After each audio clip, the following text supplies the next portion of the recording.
Friends, I think I'm recording.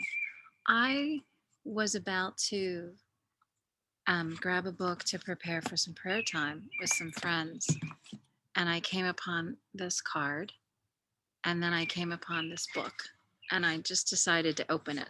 And I'm going to share what I've read. Um, and I didn't finish reading. It just says question. Will you please tell us if vaccination is desirable? I just opened to this page and I didn't even know that I had this in a book. So this is called Creating the Person, a Practical Guide to the Development of Self by HIK ON. So I and you are going to hear this together for the first time. I decided to make a video. And yeah. Answer. Well, all things are desirable if they are properly used, and all are undesirable when they are abused. In point of fact, vaccination is the same spirit which is taught by Shiva, Mahadeva, as Hatha Yoga. It is said of Mahadeva that he used to drink poison, and by drinking poison, he got over the effect of poison. Mahadeva was the most venturous among the ascetics that one can see by his wearing the serpent around his neck. Now, would you like to do it? If one can be so friendly with a serpent as to keep it around the neck, I think one can sit comfortably in the presence of someone one does not like.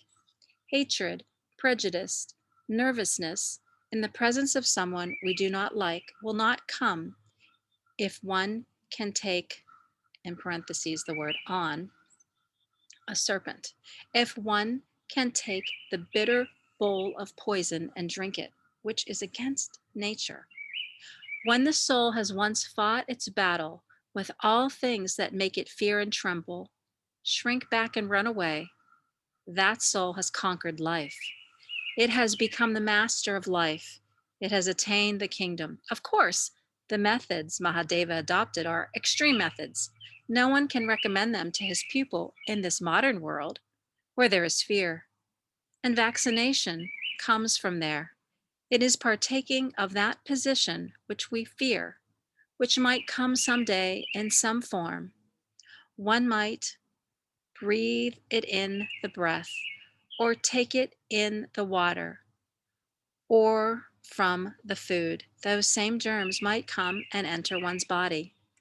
I have heard from a friend that a man in Switzerland has worked most of his life in getting the germs of consumption, tuberculosis, in order to inject them in cases where they can be cured. And he has had a great degree of success. Of course, such new methods may meet with a great deal of opposition, but at the same time, the principle behind it has a very strong reason.